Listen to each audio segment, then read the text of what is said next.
Medoune Diallo was born on February 11, 1949. He was born in a time where the streets were alive with stories and music served as the language of both joy and hardship. From his earliest days, Medoune seemed destined to follow the song. As a young boy, Medoune was enchanted by the foreign but familiar sounds flowing from neighborhood radios. The Afro-Cuban rhythms of Celia Cruz, Mongo Santa Maria, and Benny Moré lit up his imagination, filling his head with melodies that transcended geography and race. To the young Diallo, these were not just songs. They were powerful expressions of life, love, and the human condition. Long before he ever held a microphone, he would mimic the voices of these legends, their passion seeping into his soul, quietly shaping the artist he would become. But it wasn't just music that raised him. Growing up in Senegal in the 1950s and 60s meant living through a period of transformation, as colonial rule gave way to independence and new African identities were being forged through culture, politics, and of course, music.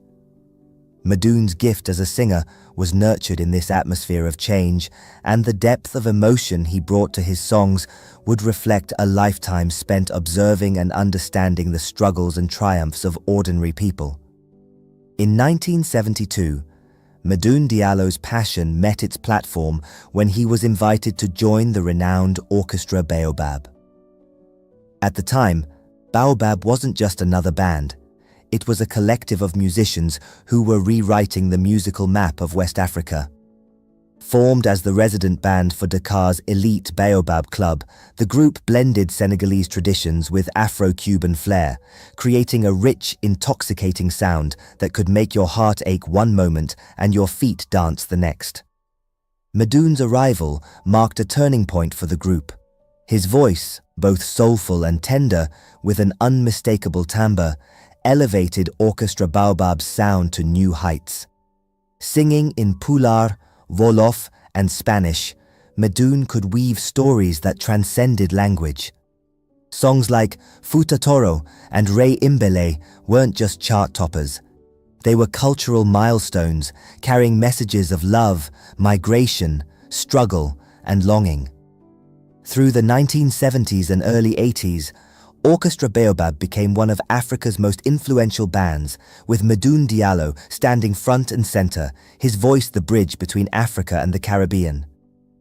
Their music was embraced far beyond Senegal, winning hearts in Europe and Latin America, where audiences found their own stories mirrored in the lyrics and melodies. But the journey of an artist is never a straight path, and Medoune was no stranger to life's twists and turns. As the popularity of Mbalax, championed by younger artists like Youssou N'Dour, began to eclipse the classic Afro-Cuban highlife sound, Orchestra Baobab's star began to dim. Yet, Medoune's love for music remained undimmed, and fate had more in store for his voice. In the early 1990s, another door opened, and this time it would lead Medoune onto the world stage. In 1992, he joined forces with Pape Seck, Nicholas Minheim, and the visionary producer Ibrahima Silla to form Africando, a groundbreaking project born from the simple but powerful idea of connecting Africa's rich musical heritage with the salsa traditions of New York. Africando was more than just a band. It was a movement. The group united African singers and seasoned Latin musicians from the New York salsa scene, weaving together languages, rhythms, and cultures. Medoune's voice became the glue, the human thread that bound these diverse musical worlds together. Tracks like Ye Boy and Ketukuba showcased not only his technical prowess, but his deep ability to evoke emotion, longing, nostalgia, and celebration, often all within the same song. For Medoune, Africando wasn't just a creative outlet, it was a home. A place where his lifelong love of Afro-Cuban music could fully bloom, while giving voice to African stories for new global audiences. With Africando, Medoune toured the world, performing to packed venues and bringing the sound of Senegal and Africa at large to the international stage. But even at the peak of success, Medoune never lost sight of his roots. In 2007, returning to his beloved Dakar, he founded Orchestra Torodo, a new group with a mission to nurture Afro-Cuban music within Senegal and give younger artists a platform. For Medoune, this was about more than nostalgia. It was about cultural preservation, about ensuring that the rhythms that shaped him wouldn't fade with time. Throughout his life, his talent and commitment were celebrated far and wide. Medoune was awarded the African Award 1992 in Côte d'Ivoire and was honored in 2003 as the Meilleur Artiste de Salsa d'Afrique de l'Ouest, Best Salsa Artist of West Africa. On February 10, 2018, just one day shy of his 69th birthday, Medoune passed away in Dakar after a long illness. His departure was felt deeply, not just in Senegal, but around the globe.